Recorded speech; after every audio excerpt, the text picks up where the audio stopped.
praise and worship style လေးပြပြီးလို့ရမလားဟုတ်ကဲ့ပါဒီနေ့ comment မေးထားတဲ့အတိုင်းပဲ praise and worship style လေးကိုကျွန်တော်ဒီ video ထဲမှာ sharing ပေးသွားမှာဖြစ်ပါတယ်ခင်ဗျာဟုတ်ကဲ့ပါ video ဆက်မှတ်ကြည့်ခင်မှာ KBK ရဲ့ Facebook page ကို like ပြီး YouTube channel ကိုလည်း subscribe ခြင်းဖြင့် KBK ကိုအားပေးကြပါအောင်ခင်ဗျာအားလုံးမင်္ဂလာပါဒီနေ့ဒီ comment မေးထားတဲ့အတိုင်းပဲပေါ့နော် praise and worship style လေးပြပြီးလို့ရမလားဆိုတော့ကျွန်တော် sharing ပေးသွားမှာဖြစ်ပါတယ်ကဲပထမဆုံးအနေနဲ့အမြန်သချင်းကိုကျွန်တော်အားလုံးကိုပြပေးချင်ပါတယ်ကဲအမြန်သချင်းကိုကျွန်တော်တို့တီးတော့မယ်ဆိုရင်ကျွန်တော်တို့တီးထားရမှာကအမြန်သချင်းလို့ပြောပြီးဆိုရင်praise and worship လို့ပြောပြီးဆိုရင် drum တွေရှိတယ်လို့ဂီတာရှိရယ် bass ရှိရယ်အစုံရှိရယ်ပေါ့နော်ကျွန်တော်တို့အဲ့လိုမျိုးအစုံ band ရှိတဲ့အခါမှာကျွန်တော်ဖြစ်လို့အနေနဲ့ဘာတွေတီးဖို့လို့လဲဆိုတာပြပေးပါမယ်ပေါ့နော် number 1အနေနဲ့ကျွန်တော်တို့တီးဖို့ကတော့အရန်ကြီးရှုပ်ရှက်ခတ်ပေါ့နော်တီးစရာမလိုဒီတိုင်းတီးရင်ရပါပြီဥပမာ A minor ဆို A minor 2 3 4 F ဆို F C ဆို C 2 3 4 G ဆို G အမြန်တဲ့ချင်းရဲ့ pattern နဲ့ဒီလောက်ပဲကျွန်တော်တို့ praise and worship မှာနော်ဒါဒါဒါဒါဒါဒါဒါဒါအချိန်ကြရင်ဂီတာတွေ note တွေဖြည့်လိမ့်မယ်တကယ်လို့ကိုကဖြည့်ချင်တယ်ဆိုနည်းနည်းစီပဲဒါဒါဒါဒါ praise on the mountain I praise and I'm sure da da da da da da da အဲ့လောက်ဆိုရပြီနော်ဒါဆိုအမြန် pattern ကဒီလောက်ပဲတခါတလေဖြည့်တော့မယ်ဆို၄ပါးတစ်ခေါက်၈ပါးတစ်ခေါက် arpeggio အနေနဲ့ကျွန်တော်တို့ chord ဥပမာC မှာဆုံးရင် C chord မှာပဲတာတာတာနမူနာအနေနဲ့ I praise on the mountain I praise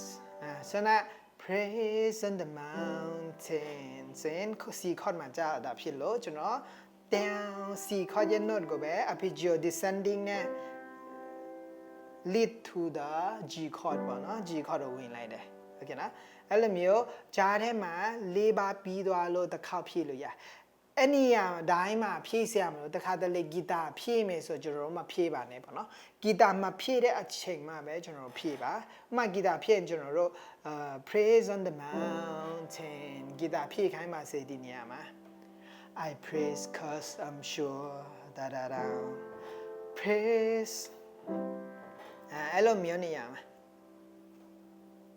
ဂီတာဖြည့်ရင်ကျွန်တော်တို့မဖြည့်နဲ့ဂီတာမဖြည့်ကြမှာကျွန်တော်ဖြည့်အဲ့ဒါကျွန်တော်တို့ roll လေးတွေဖြည့်ချင်တယ်ဆိုရင်နောက်ဆုံး chord ရဲ့ note ကိုဖြည့်လို့ရပါတယ်ပေါ့နော် ascending ဖြစ်ဖြစ် descending ပဲဖြစ်ဖြစ်သုံးလို့ရပါတယ်ဒါကတော့အမြန်သချင်းရဲ့ pattern ဖြစ်ပါတယ်အဲ့ဒီအနေ pattern မှာသွားခင်မှာကျွန်တော်ဘာဖြစ်လို့ပေါ့နော်အမြန်သချင်းကိုဒီလောက်ပဲတီးခိုင်းလဲ I pray praise the Lord oh my soul I praise and then praise on the mountain ဖြည့်မယ်ဂီတာမဖြည့်ရင်ဟဲ့လားပဲဒရမ်ရဲ့ခန်းစားချက်တော့ I praise အဲ့လောက်ပဲဖြည့်မယ်ဒါဒါဒါဒါအဲ့ဒါကိုကျွန်တော်ဘာဖြစ်လဲအဲ့လောက်ပဲဖြည့်ခိုင်းလဲဆိုတာကျွန်တော်တို့ပေါ့နော်praise and worship ရဲ့နှလုံးသားကိုရှိရမှာဖြစ်ပါတယ်တကယ်လို့ကျွန်တော်တို့ band တွေနဲ့တီးရင်ဒါမှကျွန်တော်တို့ music ကရှုပ်ရှက်ခတ်မဟုတ်ဘဲနဲ့လူတွေကဥပမာကျွန်တော်တို့အရန်တီးတာကောင်းတယ်ဘယ်လောက်ပဲကောင်းပေါ့နော်လူတွေကကိုလာချီးမွမ်းပြီးဆိုတာ praise and worship မဟုတ်တာ praise and worship ကကျွန်တော်တို့လူတွေရဲ့နှလုံးသားကိုကျွန်တော်တို့ music အနေဖြင့်ပေါ့နော်ဘုရားသခင်စီရောက်အောင်ကျွန်တော်ပို့ပေးရမှာဖြစ်အမှန်ဘုရားကျောင်းလာတဲ့လူတိုင်းရဲ့နှလုံးသားဘုရားရှိပြီးသားဒါပေမဲ့ကျွန်တော် music ကိုတီးပြီးတော့ပေါ့နော်သူတို့နှလုံးသားကျွန်တော်စီရောက်လာဒါထက် ဖျားကိုရောက်သွားအောင်ပို့ပေးရမှာဖြစ်တယ်အဲကြောင့်မလို့ music ကိုအရှင်းနိုင်ဆုံးရှင်းအောင်ကိုကလုပ်ပေးရမှာဖြစ်ပါတယ်အဲကြောင့်မလို့အမြန်တချင်းဆိုဒီလောက်ပဲနော်ဒါရတတာရာဒရမ်ကတော့တွားပြီးသားနော်အဲကြောင့်မလို့မြူးပြီးသားပါကျွန်တော်တို့ဒီလောက်ပဲတီးနေပေမဲ့သူကမြူးပြီးသားတန်တန်တန်တန်တန်မြူးနေပြီးသားဒရမ်ရဲ့အတန်ကိုစဉ်းစားကြည့်ตึงตึงตึงตึงตึงตึงตึงตึงตึงตึงกีตาร์ตันစဉ်းစားကြည့်ကျွန်တော်တို့ဒီလောက်ပဲပတ်ပိုးပေးရင်လုံလာပြီတခါတလေဖြည့်မယ်ဆိုရင်ကျွန်တော်ပြောတယ်လို့ပဲ chord ရဲ့ note ကို arpeggio ပေါ့နော်တလုံးချင်းစီ broken chord အနေနဲ့ဖြည့်လို့ရတယ် praise on the mountain cause da da da da အဲ့လိုမျိုးပေါ့နော်ဒါအမြန်တဲ့ချင်းကဲဒါဆိုအနေတဲ့ချင်းသွားရအောင်အနေတဲ့ချင်းလဲအဲ့လိုမျိုးပုံစံပါပဲကျွန်တော်တို့အရန်ကြီး pattern အများကြီးမလို့အပ်ပါဘူးနည်းနည်းလောက်ပါပဲပေါ့နော်ပြကြည့်ပါမယ်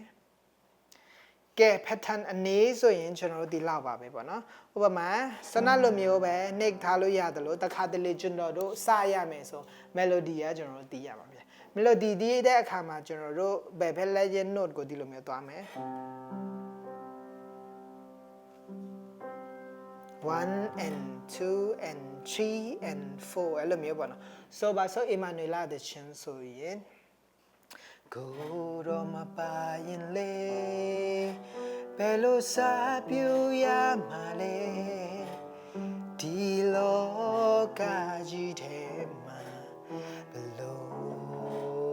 ရက်ဒီနိုင်မလဲအဲ့လောက်ပါပဲနော် 1 and 2 and 3 and 4 and 1 and 2 and 3 and 4 and 1 and 2 and 3 and 4 and 1 and 2 and 3 and 4 and 1 and 2 and 3 and 4 and okay အခုတကယ်လို့ကျွန်တော်ညာဖက်လက်ရဲ့ melody ကိုတွားရမယ်ဆိုဥပမာကျွန်တော်တို့ verse ပိုင်းကကျွန်တော်တီးရမယ်ဆိုရင်ကျွန်တော်တို့ဒီလိုမျိုးပေါ့နော်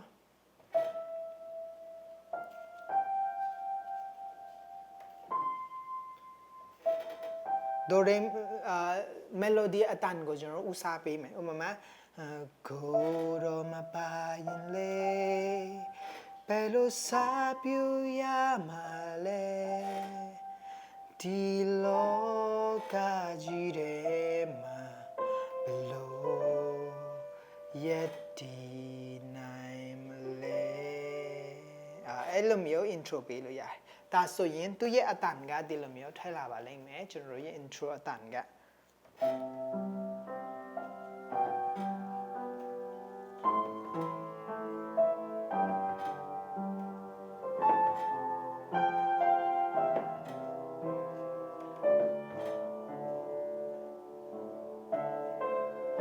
arpeggio နဲ့ 2 3 4ကိုရမပါရင်လေဘယ်လိုစားပြရမှာလဲ pattern ကအဲ့လိုမျိုး chord ကိုတစ်ချက်ချင်းစီထောက်လိုက်ရတယ်ပါရင်လေဘယ်လိုစားပြရမှာလဲဒီလောဒါမှမဟုတ်ကျွန်တော်ဖြည့် arpeggio စနာ intro တီးခဲ့တယ်လို့ဖြည့်ချင်တယ်ဆိုဒီတခါတလေကြားမှာအတန်ဆွဲတဲ့နေရာမှာဖြည့်ရင်ပိုကောင်းတယ်ဥပမာကိုရောမပါရင်လေဘယ်လိုစားပြရမှာလဲဒီလောကကြီးထဲမှာဘယ်လိုရက်ဒီနိုင်မလဲရာမလဲဒါဆိုလို့ချင်တာက arpeggio ဒီလိုမျိုးဘယ်ဖက်လက် arpeggio စနကျွန်တော်ပြပေးတဲ့ pattern အတိုင်းပဲတစ်ချက်ချင်းစီတီးသွားလို့ရတယ်เนาะပြီးရင်ဒါမှမဟုတ်ကျွန်တော်တို့အမြန်တဲ့ချင်းတီးတယ်လို့ပဲဒါမဲ့သူကတော့ chord ပုံများလာမှာပေါ့အနေတဲ့ချင်း chord ပုံများတတ်တယ်ကိုရမပါရင်လေ ဘယ်လိုစာပြရမှာလဲစာပြရမှာလဲ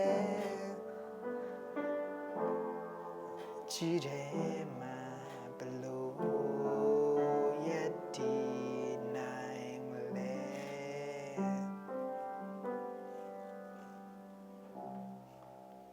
Okay ရလား Okay ဘယ်လိုမျိုးပေါ့နော်နားလဲလေပေါ့နော်တကယ်လို့ဟိုအခြားကျွန်တော်ပြောသားလို့အချက်ရှိတယ်ဆိုရင်လည်းနားလဲပြပါဘာဖြစ်လဲဆိုတော့အခုကကျွန်တော်ကင်မရာတစ်ခုပဲရှိလို့အခြားအပေါ်ကနေပြပြီးလို့မလွယ်ဘူးပေါ့နော်ပြီးတော့ကျွန်တော်ရဲ့ဖြစ်နေကလည်း upright ဖြစ်နေဆိုတော့digital midi ကြိုးတွေနဲ့ check လို့မရတော့လေအဲကြောင့်မလို့အားလုံးကိုတေချာပြပြီးလို့မရဘူးပေါ့နော်ဘယ်လိုဖြစ်အားလုံးနားလည်မယ်လို့ကျွန်တော်ထင်ပါတယ်ပထမဆုံးအနေနဲ့ဆရာကျွန်တော်ပြောချင်တဲ့အရာ praise and worship တီးကျွန်တော်နှိမ်ချစိတ်ရှိရမယ်ပြီးတော့လူတွေကိုငါကောင်းတယ်တီးနေရကောင်းတယ်ဆိုတာတဲ့ငါတီးတဲ့ဖြစ်လို့အဖြစ်သူတို့ရဲ့နှလုံးသားဖျားကိုစီပို့ရောက်တော့ငါစီမရောက်လာကိုကလုပ်ပေးရမှာဖြစ်တယ်အဲကြောင့်မို့လို့ထင်တဒီဆရာမလို့ကျွန်တော်တို့ leader ကိုအကောင်းဆုံး support နိုင်အောင်ပဲကျွန်တော်တို့တွေးပြီးတော့တည်သွားရမှာဖြစ်ပါတယ်အဲကြောင့်မလို့ဒီ pattern နှစ်ခုအားလုံးအသက်လုံလောက်မယ်လို့ထင်တယ်အမြန် pattern နည်းနည်းပြန်ရှင်းပြပေးမယ်အမြန် pattern ဆိုဒီလောက်ပဲ praise the Lord oh my soul ဒီလောက်ပဲတစ်ချက်စီပဲအနေ pattern ဆိုရင် arpeggio အနေနဲ့ broken chord အနေနဲ့1 and 2 and 3 and 4 1 and 2 and 3 and 4အဲ့လောက်ဆိုလုံလောက်ပြီအဲ့လိုမျိုးအမြဲတမ်းarpeggio ပုံစံပဲမတီးချင်ပြောင်းပြီးတီးလို့ရတယ်တင်းတင်းတင်းတင်းတင်းတင်းတင်းတင်း